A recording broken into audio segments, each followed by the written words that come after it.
What's communication like out on the floor with that many screaming kids?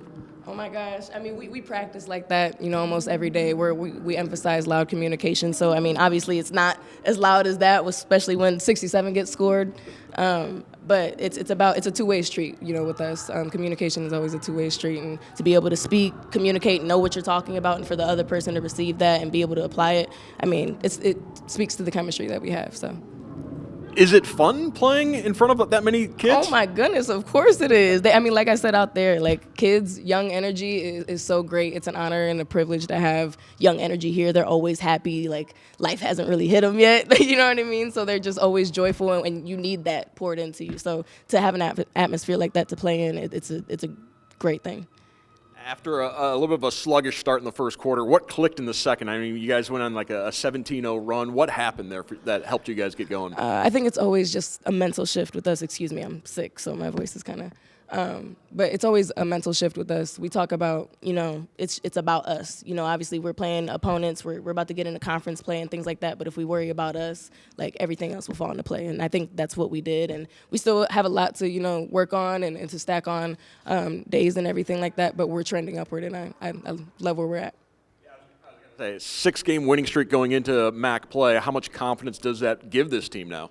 It gives us confidence, but I mean, I think we had confidence from the jump, and it's only just building on top of that. We get confidence from our preparation, and we prepare really hard every single day. We were here, we had to get up at 4 a.m. this morning and prepare, so that just speaks to, the coaching staff, the culture that they're cultivating and everything like that. So, we're ready, and we're excited to get into conference play. Kaya, almost double your average minutes for the season today. You had over 30, 11 points as well, 5 assists, 5 rebounds, 3 steals, and a block. Really filling the stat sheet today. Talk a little bit about your ability to impact the game in those increased minute roles. I mean, you give me an opportunity, I'm gonna go make the most of it. You know what I mean? Obviously, we have 2 players down, 2 really key players down. But I spoke out there, like we have a deep bench. It's not just I know you're asking about me, but like it's everybody out there that's contributing, and it's just like I said, it's a mental shift. And when somebody tells you to step up the plate, you got to be ready to follow in your preparation. And I think that's what I've been doing. So, yeah. And Kaya, I know not every player loves playing defense. You seem to be a player who kind of does. Is that something you pride yourself on? Oh, always. Defense has always been like the core. Like obviously I'm undersized. I got to find an advantage. I've always had to find an advantage just going up in the levels of basketball throughout my career. Like I played guy sports all my life. Like I played football, played baseball. I've always been physical and tenacious, and I pride myself on it. It's just staying out of foul trouble that I got to work on. So, yeah. All right. Any other questions for Kaya? Awesome. Thank you, guys. Thank you very much. All right, Coach, if you would, start us off with opening thought or two, and then we'll take questions. Yeah. Lemoyne is a good team. They're well coached. Clearly I'm biased. But, they spread you out. They can shoot it from all 5 positions. If you exhale and you take a break, they can make you pay. So that was probably our main focus, was just not to let them get loose, because we knew if they got loose, they were capable of making a lot of shots. So that was our focus. I thought we did a decent job. It got a little away from us in the fourth quarter, but other than that, I thought we played pretty well. Lacked a little bit of execution, especially ATO, where I thought we could have capitalized. I thought we could have done better on the boards, but we had a smaller lineup in there. But all in all, I think it's a good, tough opponent to prepare us for what lies ahead. And what lies ahead is a very tough MAC conference. And we talked about it in the locker room. There's not one game that you can relax and take for granted in the MAC. At any given time, you can take a loss. So our charge is to make sure that we're prepared, and we know that it's going to be a long journey, but a rewarding one if we do the right things. That was kind of wordy, but. Let's just begin with that atmosphere. I mean, I suppose for a home game, it's a nice challenge to have to really prepare for communication with having that many screaming kids. Yeah, the energy that young kids put off, it can either do two things. It can either elevate you or it can totally exhaust you. I know, from experience, at home, it can totally exhaust you. But, that energy is fantastic for our players. They feed off it. That whole 6-7 things, that's pretty cool. The Page hit that 3. So, I thank you to all the local schools that came out to support us. That's an exciting thing for us, and hopefully, we generate some young fans for women's basketball. A little bit of an analytical question for you. You guys forced 26 turnovers, turned that into 25 points. What's the proper ratio of turnovers to points off turnovers? What are you looking for in that? Yeah, well, it depends on the type of turnovers we're getting. If they're, live ball turnovers and we can get out in transition, I would say, 65% success rate would be, that would be okay. Higher than that, usually, if we can get numbers into transition. But, it doesn't always work out like that. We love forcing turnovers. We love getting out in transition, but we also want great possessions every time. So, backing it out every once in a while isn't such a bad thing. 6-game winning streak heading into MAC play. What's the level of confidence like on this team right now? Yeah, I think, I think we're on the right trajectory.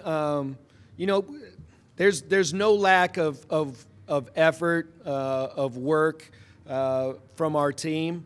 It's just the level of focus that you're going to have to play in this MAC season.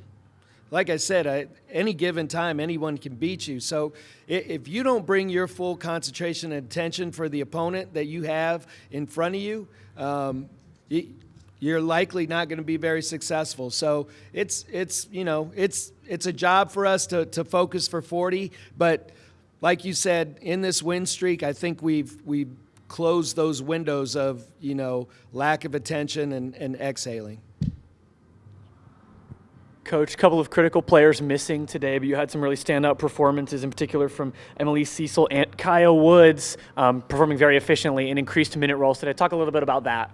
Yeah, Kaya and Em they're solid. You know what you're going to get from them each night. So, it's next woman up. We've got 2 starters out that are high-impact kids, one on the boards, one in every other column. So, that hurts a little bit. But I do have faith in our bench and who can step into those roles. And I think our staff does a very good job of preparing them to step into those roles flawlessly. So, hats off to them. But, we've got capable people throughout our lineup, and Kaya and Emily are examples of that. Coach, Taya Ellis and Janaea Donahue, the notable absences from today's game. Do you have an expected timeline for the return of either of those players? It's pain threshold, so we'll see. I think they want to play. I don't think there's a lack of want there. But they got to be pain free. It's going to be a long season. I don't think anybody in the MAC is going to finish, without a loss. So, we got to make sure our players are healthy and ready to go. Absolutely. Last for me, Coach Nick DePillo, former assistant of yours, someone close to you as well. Talk a little bit about coaching and playing against his team. Yeah. I mean, he's not only an assistant, he's a very good friend. He's he's a guy that we talk once a week. We compare, struggles and challenges and even victories. So, we stay in touch, we stay in contact, and we've always been friends ever since the WNBA where we met. He was with the Liberty and I was with the Sting back when we were both a lot younger and a lot less weight on our frames. But, it's good to have him here, but it also, we talked about it prior to the game. It stinks that somebody's got to lose that game. I'm glad we're on the right side of it, but there's no joy in beating his team. Leading off of that, a question I was going to ask you, obviously you've spent a ton of time with Coach DePillo. You know him, he knows you. Does that change anything you do where you're like, that guy's going to know what Yeah, I'm going to yeah. run in this situation. You know, we threw a couple of wrinkles on our plays, so we knew he was going to know, a couple of our sets, more than a couple. So we threw little wrinkles on the end, a re-screen or a flare screen here, or a backdoor or a keeper. We mixed it up a little bit and then tried to give him different looks just to keep him off balance. Because I think when you do that, there's also an element of over preparation where you're only focused on what is supposed to happen and not what really happens, the adjustment. All right, any other questions for Coach? All right, thank you, sir. Thank you all for your coverage. Appreciate you. I Ziggy Zumba. Hey, Ivy's not here, so I got her.